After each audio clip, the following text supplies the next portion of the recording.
Salut frères et sœurs, restez bénis.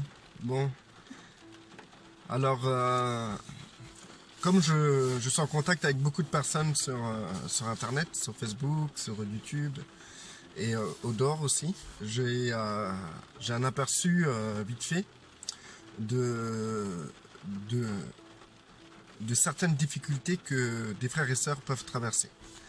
Et il y a des gens qui vivent des choses très difficiles. Et c'est pour ça que je fais cette vidéo. Premièrement, pour vous renforcer, vous aider à comprendre que vous n'êtes pas seul. Et surtout vous encourager.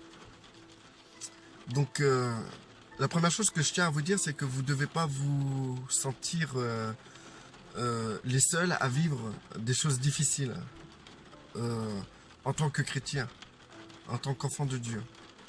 Je peux vous dire que beaucoup de gens vivent des choses très difficiles. Et souvent, on se demande comment ils peuvent supporter ce qu'ils vivent. Et bien sûr, la réponse est qu'ils ont le Seigneur. Donc du coup, ce que je tiens à vous dire, c'est que la première chose qu'on a en tête lorsqu'il nous arrive quelque chose de grave, ben, on se dit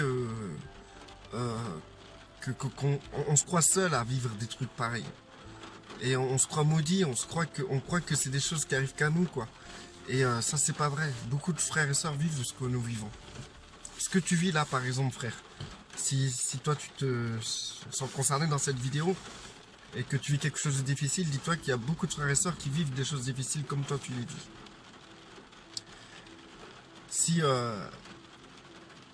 Si dans ta tête tu crois que Dieu, si Dieu t'en veut à toi personnellement, ou Dieu fait pas le nécessaire pour toi, il fait le nécessaire pour les autres, détrompe-toi. Il faut déjà considérer que ce qui t'arrive n'a rien à voir avec Dieu. C'est que c'est des choses qui arrivent à tout le monde. C'est des choses que tout le monde vit. Des choses qui sont, on va dire, depuis la chute de l'homme. C'est des choses qui sont normales. La maladie, c'est des choses qui arrivent à tout le monde. La mort, perdre des proches, des accidents, comment dire, des problèmes financiers. Toutes ces choses concernent tout le monde. Donc premièrement, ce que tu dois te dire, c'est que déjà, il est sûr que ce que toi tu vis, il y a au moins des centaines de frères et de sœurs qui doivent vivre cela dans le monde. Et c'est aussi important pour les frères et sœurs de considérer que nous pouvons avoir ce soutien fraternel. Un soutien qui est d'une grande importance. Vous ne devez pas rester seul dans votre souffrance. Vous devez chercher le contact des frères et des sœurs. Et pourquoi chercher ce contact? C'est que, en vérité, peut-être ce qui vous arrive, un frère ou une sœur aura le discernement de la situation qui vous arrive et pourquoi ça vous arrive. Et peut-être un frère ou une sœur aura une clé pour vous qui vous permettra de résoudre certains problèmes. Peut-être un frère va discerner que cela vient d'une puissance démoniaque et il pourra chasser cette puissance. Et chose que vous-même, vous n'avez pas eu le discernement ou vous n'avez pas eu la force de faire, de chasser. Et que en claquement de doigts, votre situation se résout. Vous avez résolu votre problème. Ou bien un frère qui a le don de guérison. Vous avez prié, des tas de gens ont prié, mais aucune de ces personnes a le don de guérison. Et qu'en vous confiant aux frères et aux sœurs, en étant ouvert, en parlant de votre problème à un maximum de frères ou un maximum de sœurs, vous pouvez tomber sur une personne justement qui a le don de guérison, qui va arriver et qui va prier pour vous et vous allez guérir instantanément. C'est ça. Nous n'avons pas tous les dons et vous allez me dire oui mais notre foi nous permet de guérir. Bah moi je tiens à vous dire, je connais beaucoup de frères et sœurs qui sont malades, qui ont la foi, qui ne guérissent pas. Et peut-être soit il y a des raisons, soit c'est occulte, soit c'est satanique, soit c'est un sort, soit c'est parce que le Seigneur a mis une personne dans la vie dans la vie de cette personne qui est malade, et que tant que cette personne qui est malade s'humilie pas pour aller voir tel frère que Dieu a mis à préparer pour que ce frère prie, et ben la personne ne guérira pas. Je connais des frères. Excusez-moi si j'ai mis du temps à démarrer, parce que je voyais, il y avait des messages qui défilaient. Il y a ma femme qui m'écrivait et je voulais voir ce qu'elle voulait me dire. Et je connais un frère qui a des problèmes, qui est malade. C'est quelque chose d'assez handicapant. Et ce frère refuse qu'on prie pour lui. Ce qu'il veut, il veut guérir grâce à sa foi. Et c'est très bien vu d'une manière religieuse, mais moi je trouve que c'est orgueilleux. Parce que peut-être c'est la personne qui considère la moins spirituelle que Dieu a consacrée pour sa guérison. Moi, par exemple, j'adore, j'aime quand les frères prient pour moi. Parce que je reconnais que les frères et sœurs ont un ministère, ont un appel, ont des dons, et que ces dons, moi je les ai pas. Et que peut-être le Seigneur a décidé que c'est un tel qui doit prier pour moi pour que je puisse être guéri. Ce frère prie toujours hein, avec sa foi. Pourtant il y a la foi, mais pourquoi il ne guérit pas? On ne peut pas dire à quelqu'un ouais qui prie et qui ne guérit pas. Et on ne peut pas lui dire tu manques de foi. C'est pas possible de lui dire ça. Du moment que tu as cru en Christ, comme quoi il a pris tes péchés, et tu crois au fait qu'il t'a racheté par son sang, etc., que si tu crois à ça, déjà tu as la foi plus grosse qu'un grain de sénévé. Et déjà si t'es un enfant de Dieu, ta foi, déjà t'as la foi. Déjà cette foi, elle est énorme. Elle est énorme. Je pense que c'est même la plus grande des foi qu'on peut avoir sur terre. Et des gens qui croient en Christ, qui sont enfants de Dieu, prient pour leur prochain ou pour eux-mêmes, il n'y a pas de guérison, il n'y a rien. La situation est toujours pareille. Et donc, du coup, ces personnes-là ne manquent pas de foi. Sauf que c'est peut-être, il y a quelque chose qui bloque. Et la chose qui peut bloquer, eh ben, il faut un discernement. Et peut-être, si toi, tu n'as pas le discernement, peut-être un autre frère peut avoir ce discernement. Ou une sœur peut avoir ce discernement. Moi, j'étais bluffé par des frères et des sœurs qui ont le discernement, qui ont eu un discernement sur telle ou telle situation. À chaque fois que je vois quelqu'un mettre en pratique le don de discernement ou le don de parole de sagesse, eh ben, je suis bluffé. C'est incroyable comment c'est magnifique de voir ça.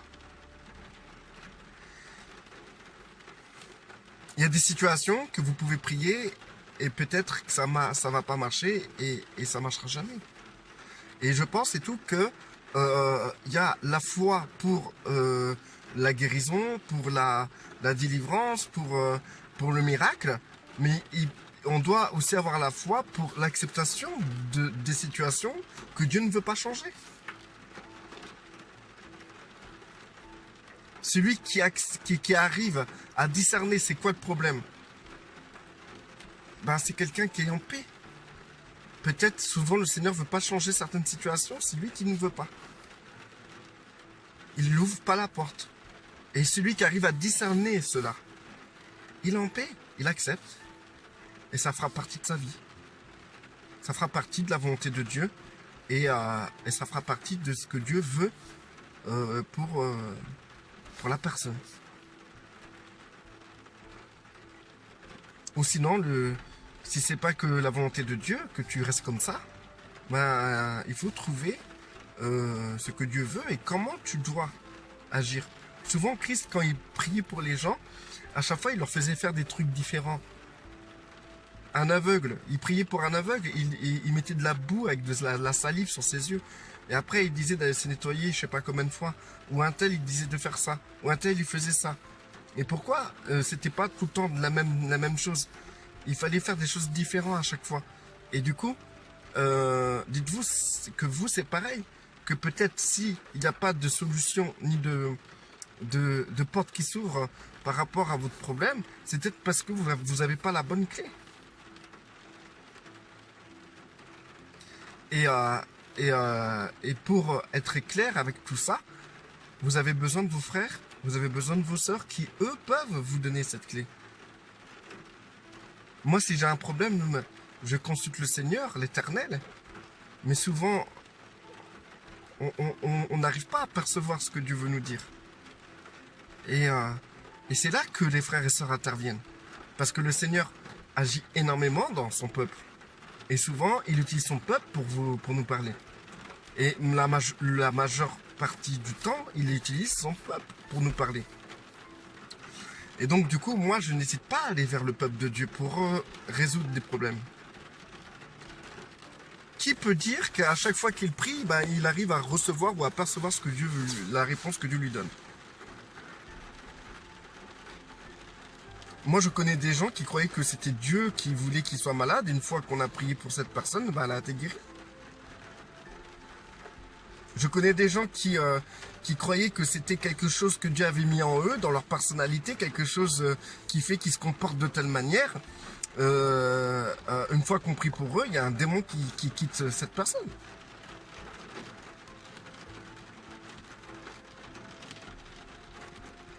Il faut comprendre que on n'a pas la science absolue. Et non seulement on n'a pas la science absolue, mais non seulement on a du mal à percevoir la direction du Saint-Esprit.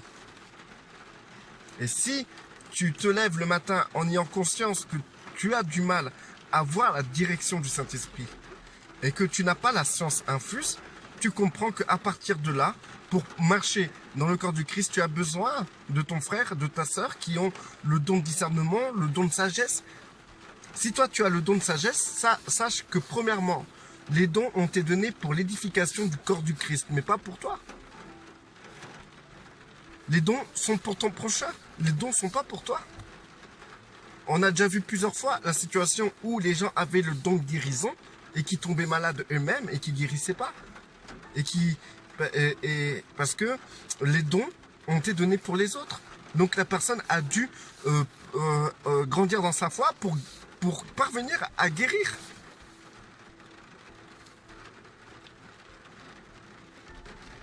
C'est marqué, c'est pas marqué que les dons sont pour ton perfectionnement personnel. C'est marqué que les dons sont pour le perfectionnement du corps du Christ, pour que chacun parvienne à la stature parfaite du Christ et à l'état d'homme fait.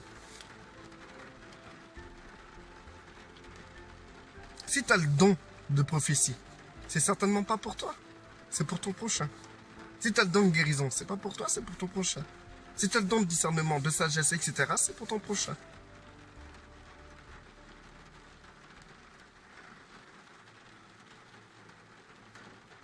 Si tu vis un moment difficile, la dernière chose à faire, c'est t'isoler.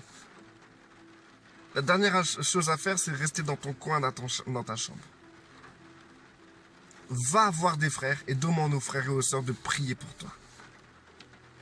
Même si tu tombes sur des frères et des sœurs qui vont te sortir des trucs, c'est n'importe quoi, et ben cela ne doit pas te priver de continuer ton cheminement, d'aller vers ton prochain, ton frère, ta sœur, pour qu'on prie pour toi. Peut-être sur 10 personnes, il y en aura peut-être 3 qui seront corrects dans ce qu'ils vont faire avec toi. Et ben, ces 3-là suffira pour t'éclairer et briser ce qui se passe dans ta vie. Il y a des gens qui croient que peut-être s'il y a des gens qui vont prier pour eux, ça va s'empirer. Non, ça se passe pas comme ça. Ça se passe pas comme ça. Il y a des gens qui croient que si on leur impose les mains, ils vont recevoir des démons. Bon, premièrement, si tu dois recevoir des démons, c'est que tu as des portes ouvertes et tu ouvres des portes. Que toi-même tu laisses accès aux démons. Si tu laisses pas accès aux démons, tu peux pas avoir de démons. Il faut d'abord toi-même que tu donnes accès aux démons. On peut pas te transmettre un démon comme ça si tu donnes pas accès à ce démon.